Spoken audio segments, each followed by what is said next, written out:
राम जन्मभूमि आंदोलन से हम क्या सीखे? अपने राष्ट्र के मान बिंदु पर आघात हो रहा है।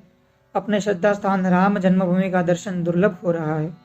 अपनी धार्मिक भावनाओं को बुरी तरह से कुचला जा रहा है। यह देखकर जिस हिंदू का खून नहीं खोलेगा वह खून नहीं, वह पानी है। यह विचार मन में आते ही मैंने अयोध्या जाने का संकल्प किया। दिनांक 18 अक्टूबर 1990 को फैजाबाद पहुंची। गर्म शाल की बनी हुई कफनी, पीठ पर एक बड़ा झोला, हाथ में लकड़ी, सिर पर एक रेशमी स्कार्फ, यह था मेरा पोशाक। मन में आया, अब मुझे कौन पहचानेगा? चलो अयोध्या की तरफ प्रस्थान करो। मैं ऑटो स्टैंड की ओर सामान लेकर चल पड़ी। ऑटो में बैठने के पूर्व एक पुलिस इंस्पेक्टर सामने उपस्थित हुए। बोले, माताजी आप कहाँ से आई है, कहाँ जाएगी? मुझे पंचक्रोशी की परिक्रमा करनी है। यहाँ उत्तर पाते ही उसने झट से कहा, बाहर गांव के यात्रियों को रोक लगाया है। यात्रा पर भी बंदिश आने वाली है, अब आगे मत बढ़ो।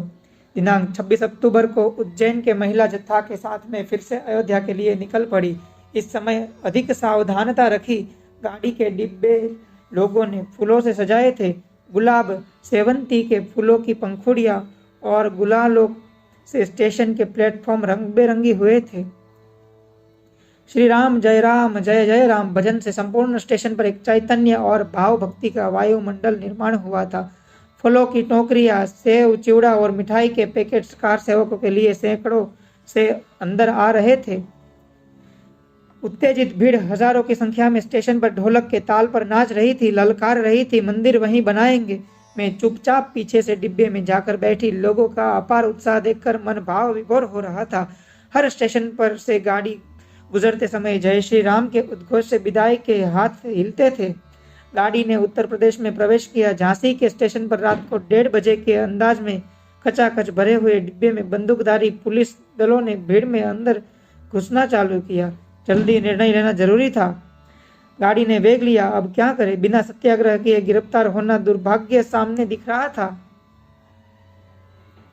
एकदम धोखे की जंजीर खींचने को एक जवान ने निर्देश किया, क्योंकि बीच में एक छोटा सा स्टेशन मध्य प्रदेश की सीमा में आता था। एक साथ 1200 लोगों को उतरकर जंगल में भागना था। जल्दी जंजीर खींचने का साहस वह नहीं कर पा रहा था, तो फिर से जंजीर को पूरी तरह लटकने को दूसरा जवान तैयार हुआ।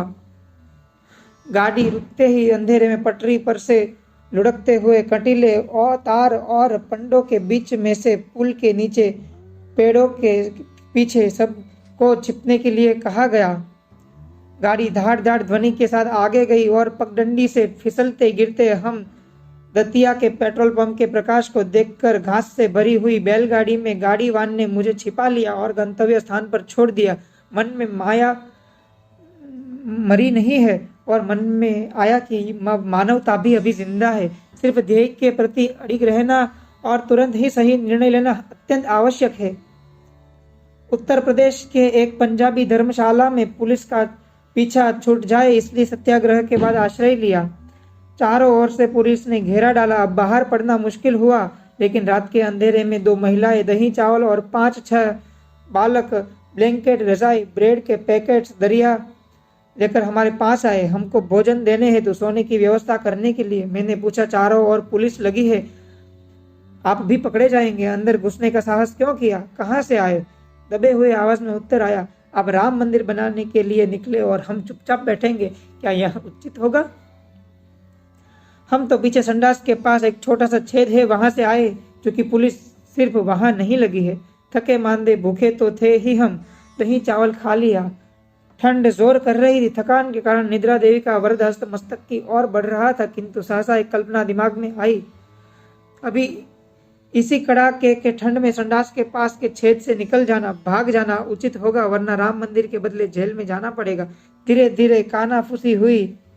घनघोर अंधकार में अपने बिस्तर सिर पर रखकर भगवान का नाम लेकर सब महिलाओं से उस छेद से बाहर निकलकर रास्ते पर आकर चारों दिशा में अलग अलग गट समूह में सवेरे के सत्याग्रह करने के हेतु तैयार हुई। साहस और समय सूचकता हमको सिखाई इस राम जन्मभूमि आंदोलन ने, क्योंकि पुलिस दल को हमने काफी पीछे छोड़ दिया था। सब जंगल में ढोलक बजा बजा कर गा रहे थे, नाच रहे थे, मंदिर वहीं बनाएंगे, राम लला हम आएंगे। इस आनंद में शामिल थे वृद्ध, जवान, शिक्षित, अनपढ़, महिला, नंगे पांव चलने वाले, गरीब, धीरज देने वाले, साधु संत और 1.5-2 महीने के बालकों को लेकर भागने वाली नव प्रसूता महिला। वह एक अलग न्यारी दुनिया थी। वहां सिर्फ एक ही नारा था, एक ही ध्येय था, राम जन्मभूमि मुक्ति।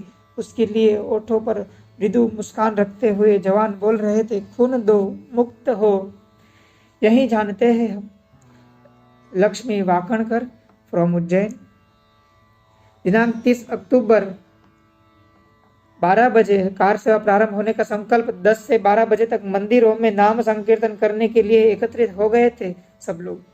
राम नाम स्मरण तो चल ही रहा था, मन में उत्सुकता थी, चिंता भी थी। मुलायम सिंह ने पूरा प्रदेश बंदी गृह बनाया था। परिंदा भी नहीं पर मार सकेगा, ऐसा आह्वान उन्होंने दिया। शस्त्र सज्ज दल व निशस्त्र कार सेवा। क्या होगा की चिंता थी, परंतु कोई किससे पूछता नहीं था। बोलती थी केवल आंखें। कार्यालय से सभी बालिकाएं मंदिर में चली गई। मैं अकेली थी। नित्य चहल पहल होने वाले कार्यालय में अजीब सन्नाटा छाया था। ऐसा लग रहा था कि काल की गति थम गई है। चिंता के क्षणों में ऐसा ही होता है। 11:30 के पश्चात टेलीफोन की घंटी हर क्षण बजती थी। कोई समाचार? काय बात में? Any news? ना, एक अक्षर का जवाब।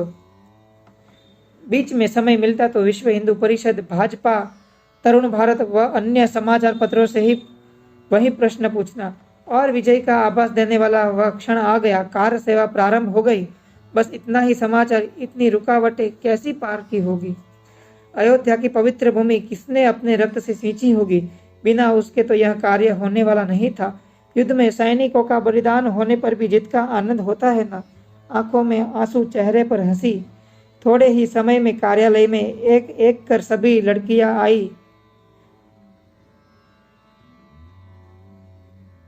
हर्षोल्लास से अहल्या मंदिर का कोना कोना भर गया जब सभी ओर से कार सेवा के समाचार की पुष्टि हुई। दुर्भाग्य की बात ऐसी कि बीबीसी ने समाचार दिया, परंतु हमारे दूरदर्शन ने मात्र मन की क्षुद्रता प्रकट कर के इस समाचार को छिपाया।